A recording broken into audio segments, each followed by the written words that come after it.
ဘာရည်ရချက်ဘာအကြောင်းကိစ္စမှမရှိဘဲနဲ့ဆန်လုံးညိုဖြစ်လို့ကိုစားတာဆန်လုံးညိုကိုအရန်ကိုကြိုက်လို့စားတာလား၄နှစ်ကျော်၅နှစ်နီးပါးလောက်ရှိပါပြီကျမလိုမျိုးဆန်လုံးညိုစားနေတဲ့သူတွေရှိလို့ရှိရင်ဒီဗီဒီယိုလေးကိုနောက်ဆုံးထိဆက်ပြီးတော့ကြည့်သွားပေးနော်လူအများစုသိနေတဲ့အတွေးအမှားတစ်ခုရှိပါတယ်အဲ့ဒါကဘာလဲဆိုရင်ပေါင်မုံညိုတွေစားရင်ဆန်လုံးညိုတွေစားရင်ဝိတ်ကြမယ်ဆိုတဲ့အတွေးအမှားပါလုံးဝမှားပါတယ်နော်အမှန်တကယ်ကသူတို့ကအစာခံတာပါဝိတ်ကြတာမဟုတ်ဘူးအစာခံတယ်ဆိုပြီးတော့ဝိတ်ကြတယ်ဆိုပြီးတော့ဒါကိုမတရားစားနေလဲကျမတို့ဝိတ်တွေကတက်မြဲတက်နေမှာပဲပေါ့နော်ကျမဒီဆန်လုံးညိုစားလာတယ်၄နှစ်ကျော်၅နှစ်သက်တမ်းအတွင်းမှာကျမအကြိုက်ဆုံး brand တစ်ခုကိုအခုညွှန်ပေးခြင်းလို့ပါရှင်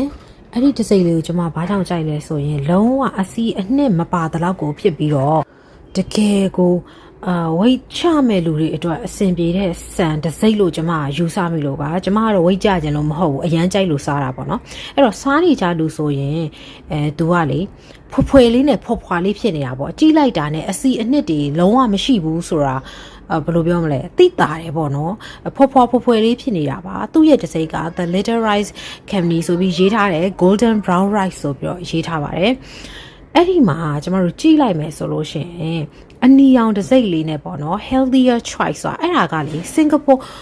import ဒီမှာပါတဲ့တစိမ့်ဖြစ်တယ်စင်ကာပူကိုခဏခဏသွားနေတဲ့လူတွေစင်ကာပူမှာနေတဲ့လူတွေဆိုရင်လုံးဝသိပါတယ်သူတို့နိုင်ငံတွင်းကိုအဝင်ခံတဲ့ပစ္စည်းတွေဟာဒီလိုတတ်မှတ်ချက်ပါကိုပါရတယ်ပေါ့နော်အချိုမကဲတာအချင်းမကဲတာစသဖြင့်ဘာအရသာမှ strong မဖြစ်တဲ့ဟာမျိုးပေါ့နော်အခုလေဒီဆန်မှာကျွန်မအဲ့ဒီlogo လေးကိုတော့တွေ့တော့အရန်ပျော်သွားတယ်စာဖတ်ကြည့်လိုက်တော့လေတကယ်ကိုသူတို့ပူးပေါင်းပြီးတော့မှ collaboration လုပ်ပြီးတော့မှဒီကိုထုတ်ပြီးတော့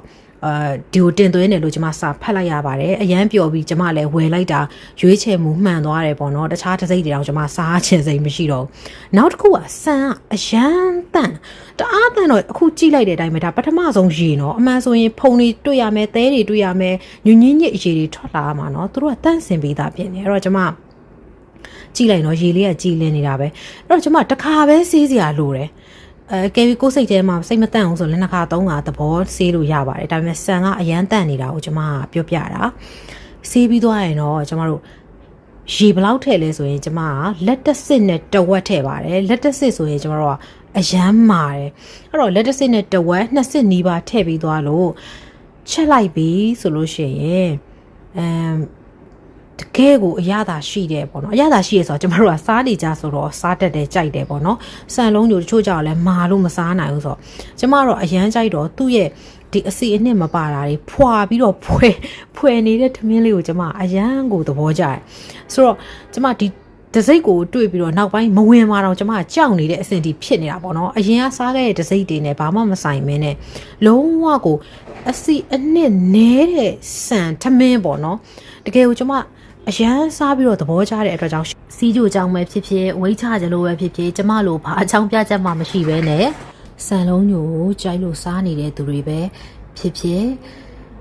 ကျမဒီဗီဒီယိုလေးကိုတွေ့လို့ရှိရင် comments ပေးသွားပါအောင်เนาะအဖော်တွေဘယ်လောက်တောင်ရှိလဲသိချင်လို့ပါဆန်လုံးညိုကြိုက်တာလားဘာကြောင့်စားတာလဲပေါ့เนาะအဲ့ဒါလေးတွေသိချင်ပါတယ်ပြီးတော့ဒီ brand လေးကို City Mart တွေ Marketplace တွေမှာအလွယ်တကူဝယ်နိုင်ပါတယ်လက်ရှိအခြေအနေရပေါ့เนาะနောက်ပိုင်းတော့ကျမမပြောတတ်ဘူးလက်ရှိအခြေအနေရတော့အလွယ်တကူဝယ်လို့ရနေပါတယ်ရှင်ကျမတို့ဆန်လုံးညိုအရန်ကြိုက်တဲ့သူတွေရှိလား comments ပေးသွားပါအောင်เนาะ